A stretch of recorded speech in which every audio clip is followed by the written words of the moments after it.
एक फिल्म आई थी अछूत कन्या, जिसमें जातीय व्यवस्था पर करारी चोट की थी। इस फिल्म के बनते ही 11 साल बाद हमें आज़ादी मिल गई, संविधान बन गया, आदमी व आदमी बराबर हो गए।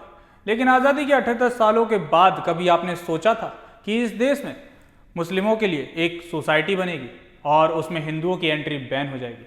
हरगिज़ नहीं। लेकिन मेरा एक सवाल इस देश में रह रहे तमाम लोगों से कि क्या हमें संविधान ये इजाज़त देता है कि हम किसी से भेदभाव करें, नफरत करें? जवाब होगा बिल्कुल नहीं। लेकिन कभी आपने सरहद पर मादरे हिंद की हिफाजत में किसी सेना से पूछा कि आपकी जाति क्या है? आपके रगों में बह रहे लहू का इतिहास क्या है? पेश है एक रिपोर्ट। महाराष्ट्र के कर्जत में एक हलाल थीम आधारित रियल एस्टेट प्रोजेक्ट सुकून एम्पायर का प्रचार वीडियो सोशल मीडिया पर वायरल होने के बाद ये मामला राजनीतिक और सामाजिक बहस का विषय बन गया।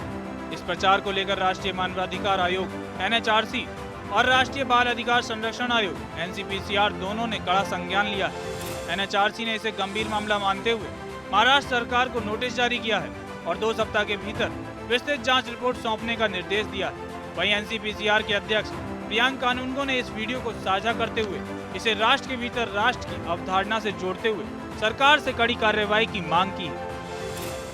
वायरल वीडियो में क्या दिखाया गया है? वायरल प्रचार वीडियो में सुकून एम्पायर को एक ऐसी गेटेड सोसाइटी के रूप में प्रस्तुत किया गया जहां मुस्लिम समुदाय के समान विचारधारा वाले परिवारों को एक प्रामाणिक सामुदायिक जीवन, हलाल पर्यावरण और सुरक्षित पारिवारिक माहौल देने का दावा किया है। चलिए अब बात कर लेते हैं कि इस वीडियो में क्या क्या दिखाया गया है। मुस्लिम परिवारों को मद्देनजर रखते हुए ये प्रोजेक्ट डिजाइन किया गया है। नमाज की जगहें और सामुदायिक सभाओं के स्थल वॉकिंग डिस्टेंस पर उपलब्ध होंगे। बुजुर्गों के लिए सम्मान और देखभाल की व्यवस्था होगी। बच्चों के लिए हलाल एनवायरनमेंट में परवरिश का दावा किया गया है। वीडियो में एक महिला हिजाब में नजर आती है जो इस सोसाइटी को एक सुरक्षित निवेश और भविष्य के लिए आदर्श बताती है।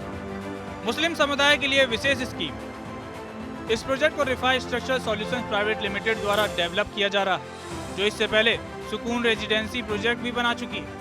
सूत्रों के मुताबिक कंपनी मुस्लिम समुदाय के लिए बिना बैंक लोन के आसान किस्तों में भुगतान की सुविधा दे रही है। सुकून रेजिडेंसी में 78 फ्लैट्स में से 72 मुस्लिम खरीदारों को बेचे गए। सुकून एम्पायर की अब तक की सभी 12 बुकिंग्स भी मुस्लिम समुदाय के लोगों द्वारा ही की गई है। हालांकि कंपनी ने अब तक इस पूरे विवाद पर कोई आधिकारिक बयान नहीं दिया है। राजनीतिक और सामाजिक विश्लेषकों का मानना है कि धार्मिक आधार पर एक विशेष समुदाय को केंद्र में रखकर रियल एस्टेट प्रोजेक्ट का प्रचार करना संविधान की धर्मनिरपेक्षता की भावना के विपरीत हो सकता है।